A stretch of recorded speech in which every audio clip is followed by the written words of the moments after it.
It's Monday and time for the Back to Business podcast, featuring Calgary's industry leaders. Welcome today's show host, Kim Hayden. Did you know that in just the last 40 years, women have been allowed to join business clubs around the world? And in fact, I believe there's still one somewhere in the UK that does not allow women.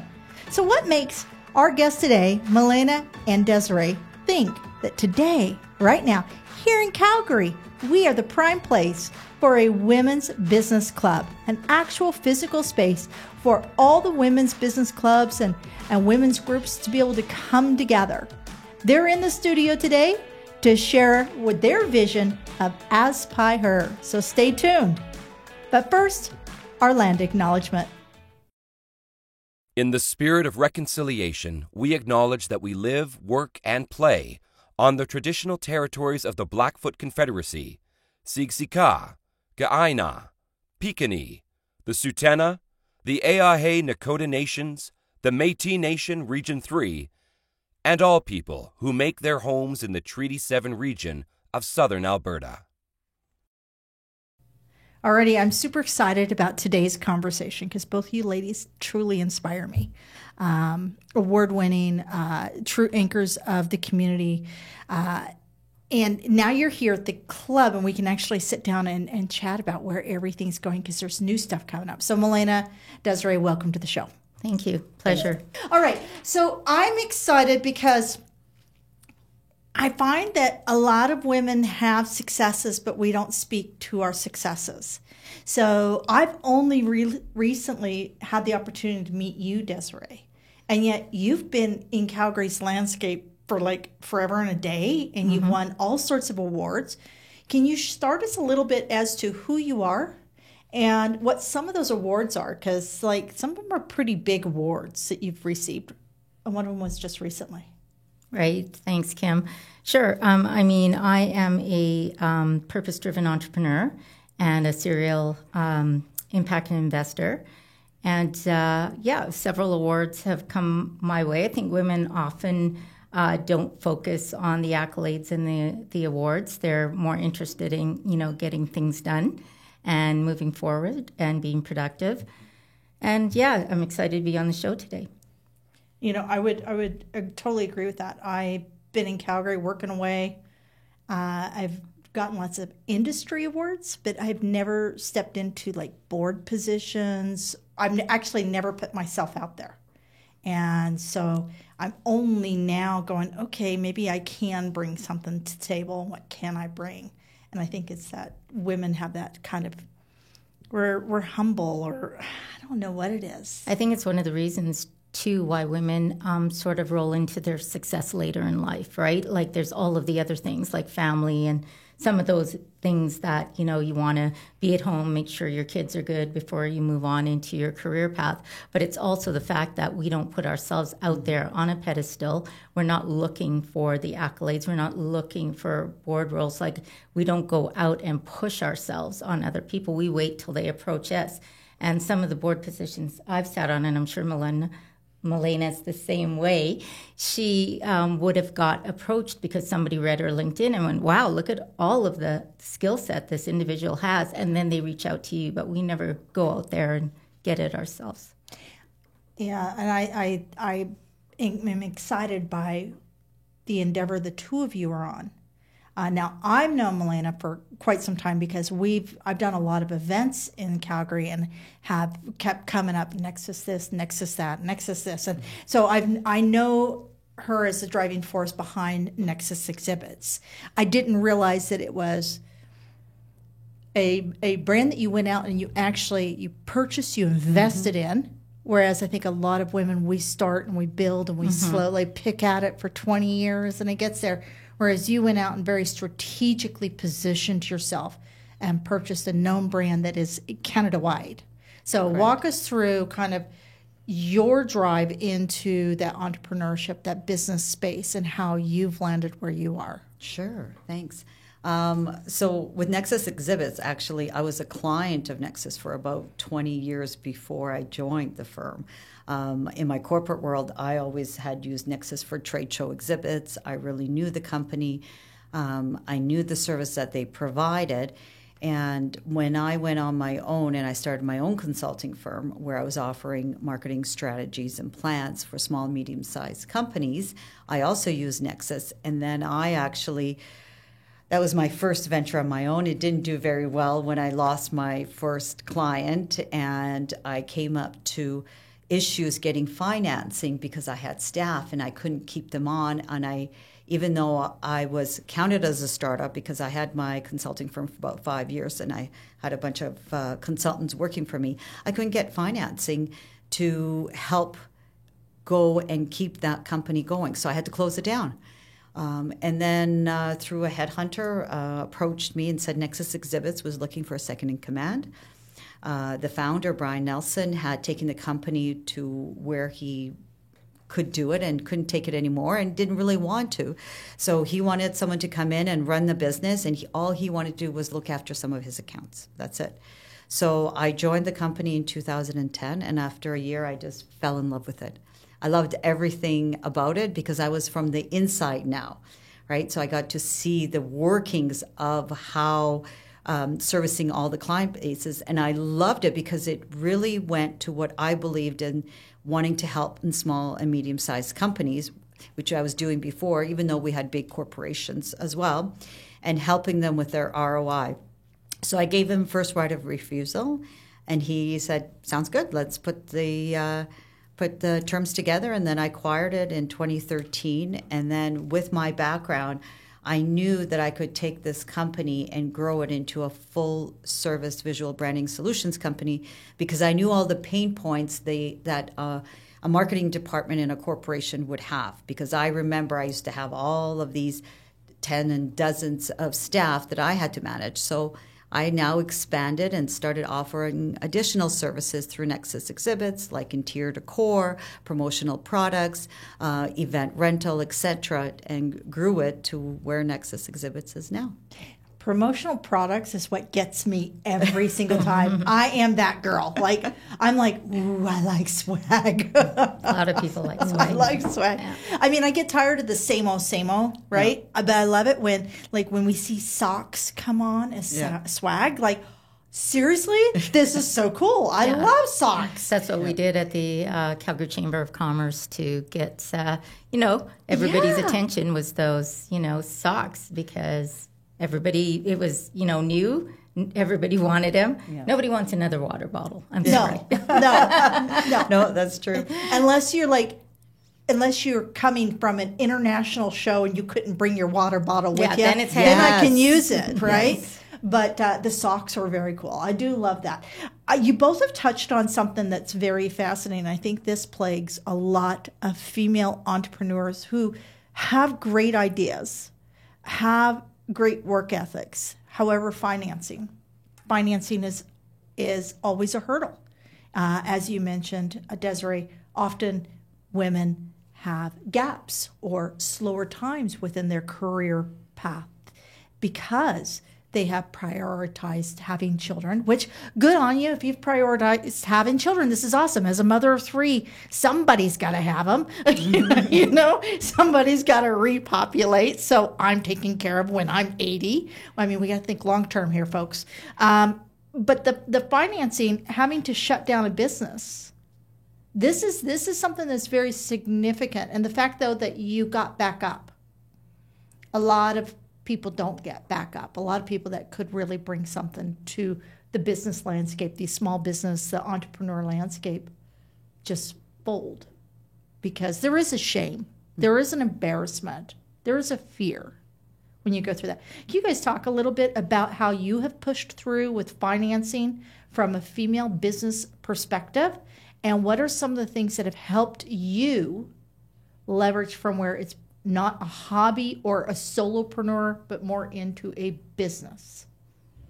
Yeah, I think I was talking to another amazing, capable female entrepreneur earlier today, and she was talking about how she had to bootstrap her first, business and several businesses after that. And she's also a serial entrepreneur, but for the first time in her life, she's entered into a business where she has to find financing, and she finds herself in unfamiliar territory and is not really certain about how to move forward with this. And I think many female entrepreneurs bootstrap their business as I did. So, I haven't had to go out and find financing. It's always been the bank has given me, what I needed after the company was up and running. And, you've shown success and you've shown scale, and that you can manage the business.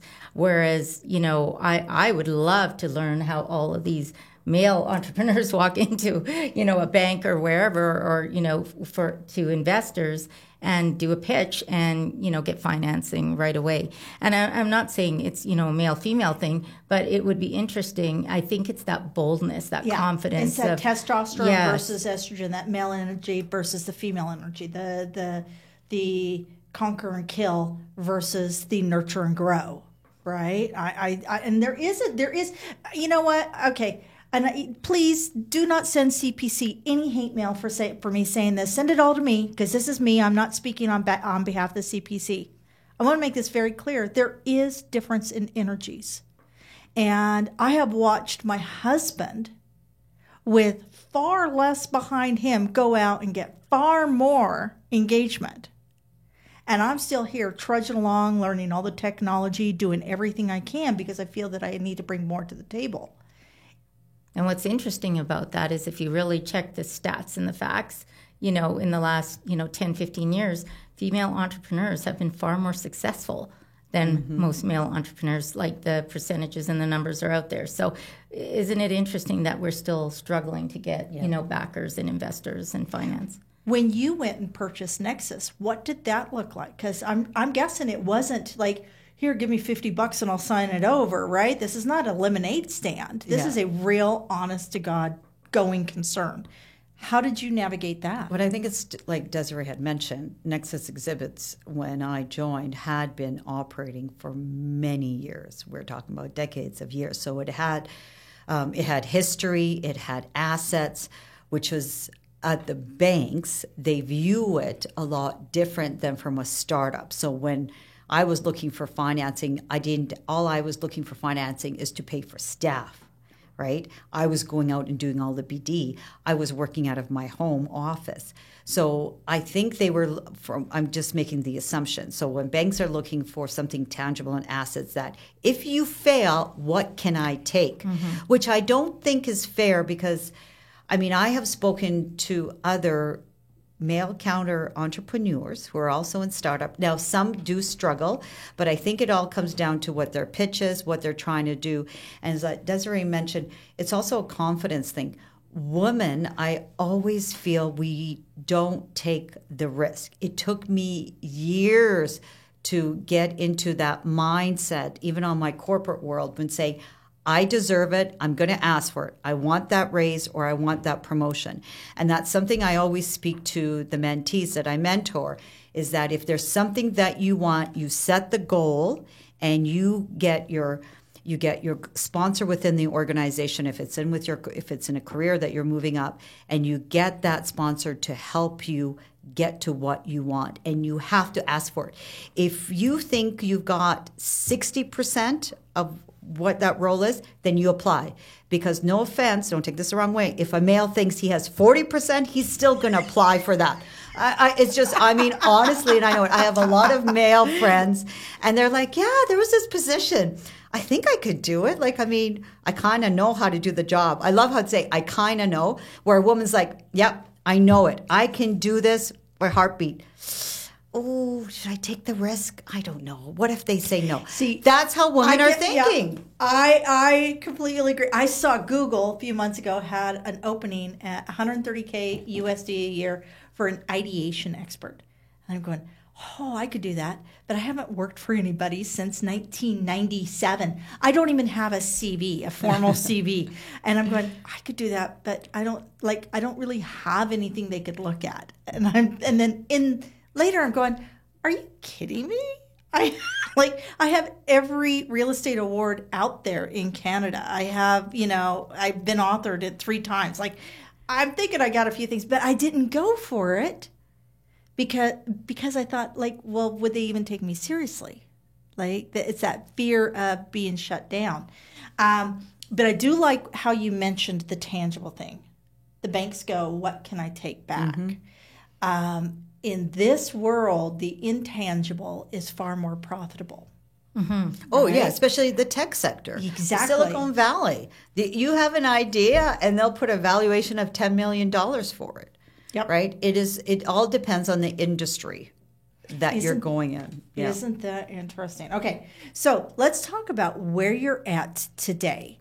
And by the way, I have to say the one thing that I really respect is you said no to me on an event on doing a further sponsorship. You said, this is what I can come to the table with, and I cannot. And I really respect that. And I think that's something that all women in business need to learn the art of without guilt, is being able to know, because when you're saying yes to somebody else, you're saying no to yourself at times, right? So knowing where to do that. And I think is where everything clicked for me, that this gal's a real business person. She sits down, she looks at the numbers, she knows what it's worth. Because at that point in time, I was still in the sales mindset, always in the sales mindset. And a lot of us are, like, especially if real estate or something like that is your back end, right? You're in the sales mindset. So you don't really understand like cost of acquisition. How much did that lead cost? And how much does retraining cost? You don't really get that. And then I have to tell you, that one moment really goes, okay. And it's helped me become better at saying no, or saying we need to pull this in tighter, or I have to see this by the end of the week in order to be able to understand where you're going with something. And if it's not going in the right direction, we cannot continue. Because I never wanted to be mean, right? But then you taught me it was business, and I really appreciate that. Speaking of business, well, now we've pulled apart everything. Like, where are some of the challenges that lie for women in business? Let's talk about what women can do when they come together. So what are you guys currently working on? And, what do you hope to see come out of this union between the two of you? Right. Well, what Milena and I are currently working on, as you know, is the Calgary Women's Business Club, Aspire Her. And we've been working on it together for about a year. Milena, I keep saying your name wrong. I've known her for years, but it's Milena. Beautiful name, thanks. Russian name.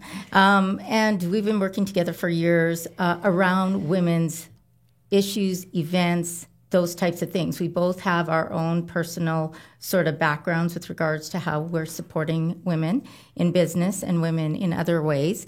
I specifically am very connected to the SDG number 5, gender parity, gender equality. And in my past business, I always tied in some component with regards to empowering, uplifting women in underserved and developing communities. And as I was doing this, and Milena and I were both at an awards ceremony for WXN, receiving, Canada's top 100 most powerful women.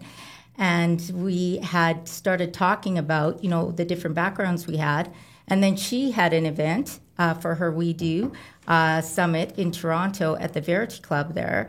And we said, this is what we need in Calgary to help support women, whether you're an entrepreneur, whether you're a business leader, whether you're a startup, whether you're somebody who just wants to move professionally in your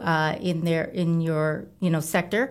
And we started working on this. And, maybe I'll hand it over to Milena to say a little bit more about that. Yeah, we just thought it was a perfect timing that Calgary right now is becoming a hub for entrepreneurs, for C-suite women executives, as well as the young generation of women who are aspiring to move up in their careers. There's a lot of amazing women out there that are looking for a support system, somewhere they can come together, somewhere they can collaborate, somewhere they feel like a safe place where they can say, I need some help, or where can I get this?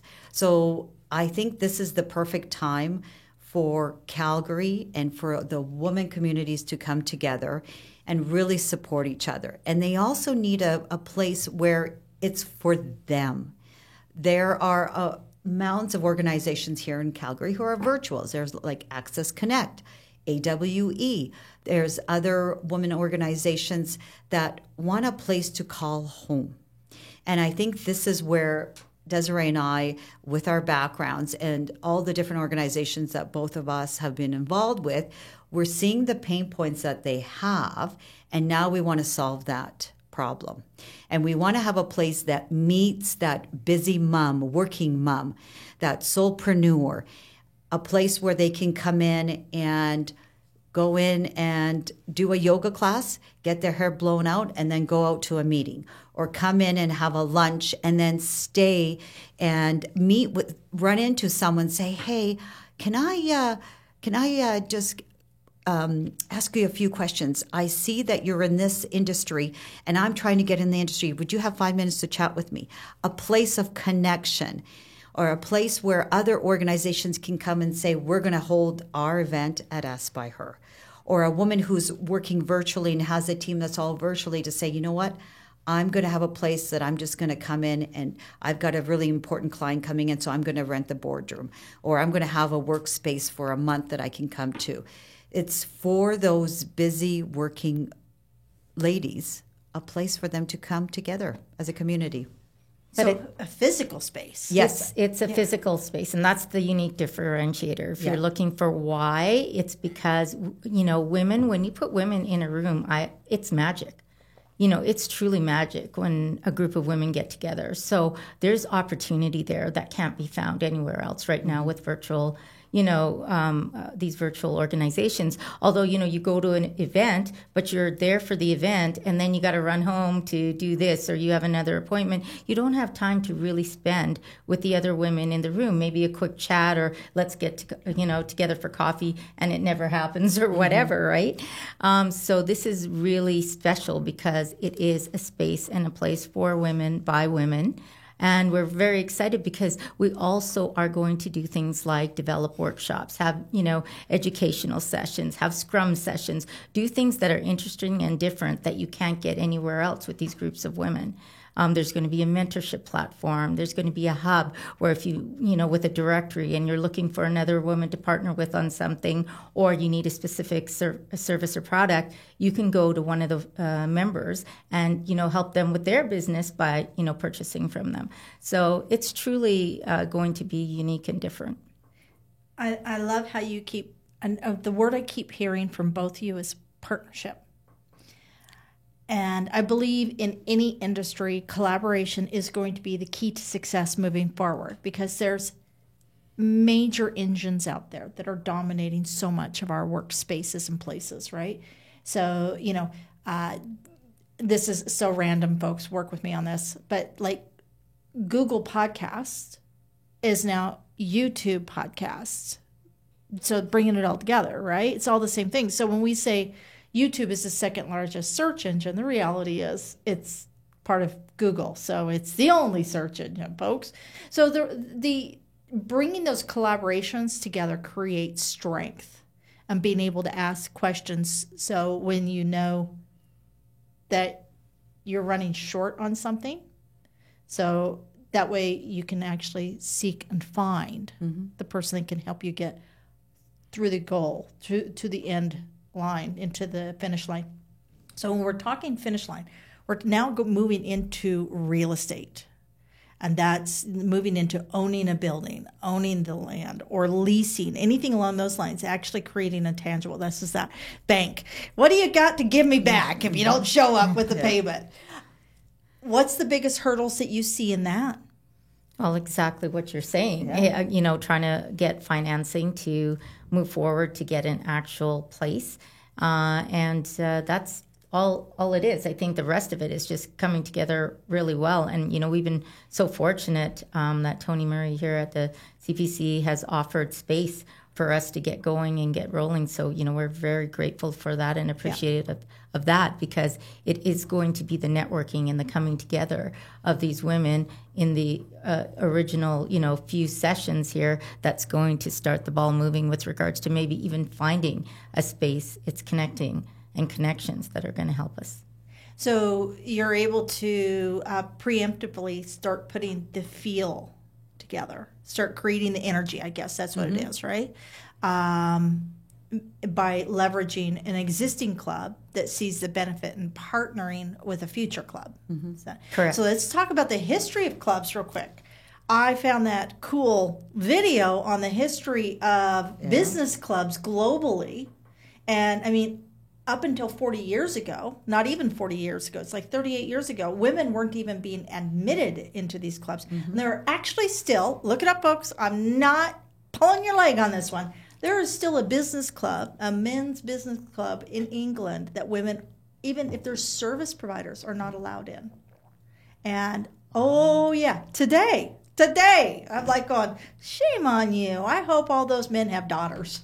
Yeah, no kidding. Wow. They have nobody to pass that membership on to, right? Yeah. Nobody passed that membership on to. So knowing that this is a relatively new capability women have of accessing these business clubs, how are you planning on reaching women who are in that solopreneur or entrepreneur space? They're out in the burbs. They've never been part of a business club. They've never sat on a board, but they're constantly, they're generators. They are at that $250,000 a year on a regular, consistent basis, and they're strong community drivers. How do you plan on reaching those women? Well, I think we're going to start with our own networks. I mean, both Desiree and I have been volunteering for a variety of different organizations for many years now. And I think we see it now, like when we speak about what we're trying to do and how to bring the community together, it's going to spread. We did a concept rollout, and we had such amazing energy from all the different women that came in. And I mean, we had 20-something young leaders. I love these women that came in that are starting in their career. And then we had these amazing retired women that I look to in the community coming to it. And it's the energy that was driving between it was just so powerful. And I believe it's going to spread. And I mean, hopefully the media will be all over it as well, because I think this is something that is new and something that Calgary has been needing. And it's not only Calgary. I mean, even like when you look at the cities just around it, like Canmore and Banff and Cochrane and Chestermere, there's amazing women out there that probably want to be part of this community. Right. And if you drive in and you come into an event, and then you got to, as Desiree mentioned, there's going to be a great lunch and learn or an amazing keynote speaker coming in the evening to speak something about negotiation skills or, doing your own financing or anything to help a woman that's in her career or even looking to come back into the career, I think it's going to be powerful. Before we go in to tease everybody with your first few speakers and when we're going to be doing those, WeDo, please explain what your role is with WeDo and what is WeDo. Okay, so WeDo stands for Women's Entrepreneurship Day Organization. It's a global movement, and it's all about, actually, same as with Desiree, it's all about doing equality for the world. So our belief is if we could educate and support the young generation of females, we can bring them out of poverty. So there are over 100 ambassadors across the world. And then we work together to proclaim November 19th as Women Entrepreneurship Day, because it's proven here, for instance, it's actually the statistics have grown up, that if we have more women entrepreneurs in Canada, it will bring up to $160 billion to our economy. This is why it's so important to support the next generation of women entrepreneurs. So when I got appointed as a Canada ambassador, I created a non-for-profit, which we got our charity status, and we raise funds to give scholarships to aspiring female entrepreneurs. And if you follow WeDo Canada on LinkedIn, we've had 3 interviews of past scholarship winners and showing what they're doing now, how by getting that scholarship, how it helped them in their business and what they're doing now, how they're giving back into the community. It's just mind-blowing, absolutely mind-blowing. And we're going to have summits across The other mandate I have is to bring on additional ambassadors, and we're all volunteer-based, non-governing volunteer-based organization. All the funds go into for the scholarships, and we have educational fundraising summits. So there's going to be 5 across Canada, and the one in Calgary will be actually on November 19th, on Women Entrepreneurship Day, which I was able to proclaim here in Alberta. That's evergreen. That is very cool. That is, I've had the honor of going to last year for, what is it? May 8th is International Women's Day. International Women's Day. And they had an event down at City Hall, and I got to hear from new Canadian women. And there is a massive untapped resource there. Mm-hmm. Massive.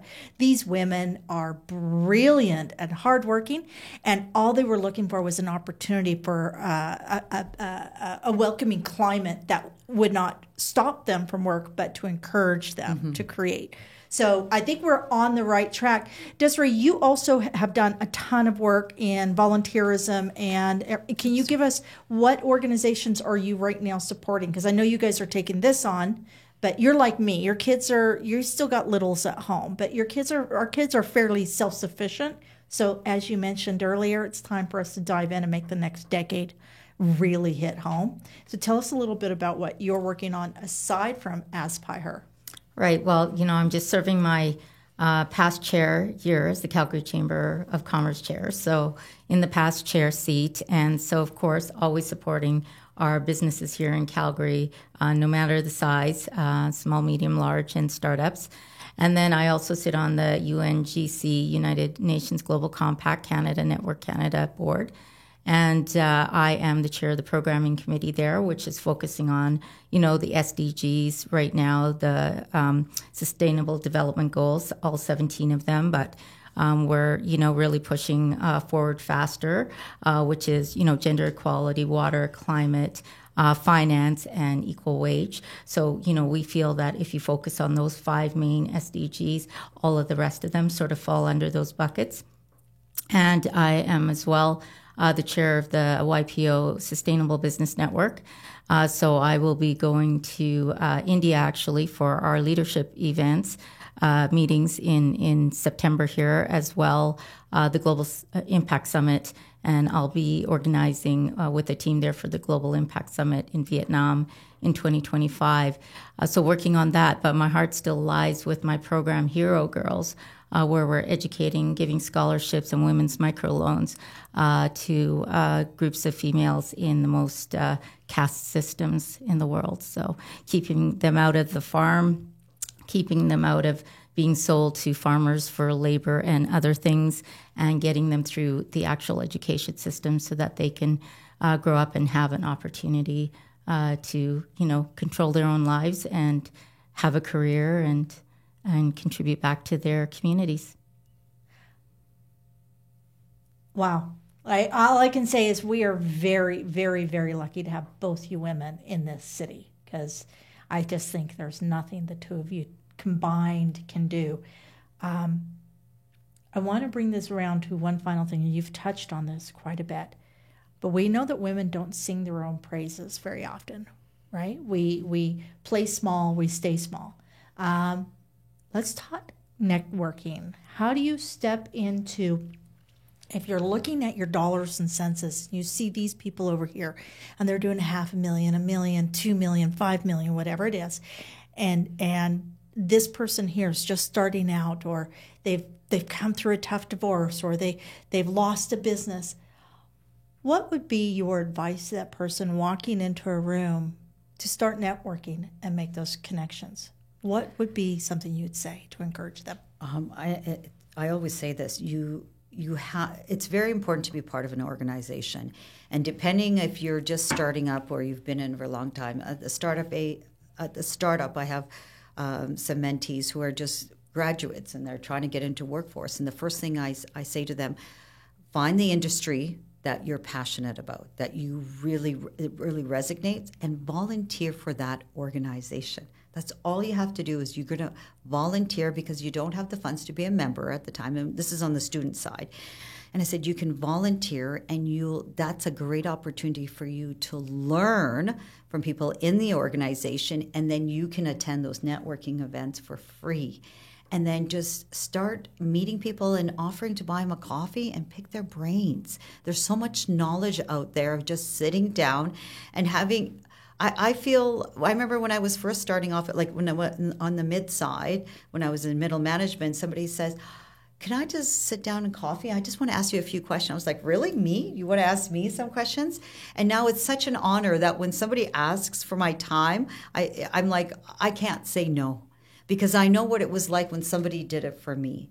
And if there's somebody who's got a business and they're trying to scale up as well, you're in a great opportunity to be part of other entrepreneur organizations. There's lots of great organizations. I'm a member of EO Entrepreneurs Organization.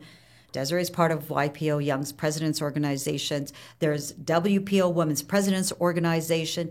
There are a variety of different organizations that are there to support you. So, for instance, entrepreneurs supporting entrepreneurs. Or if you're an engineer, then find I can't remember it right now. Just like Women in Energy. Right? CWE. Calgary Women in Energy organizations.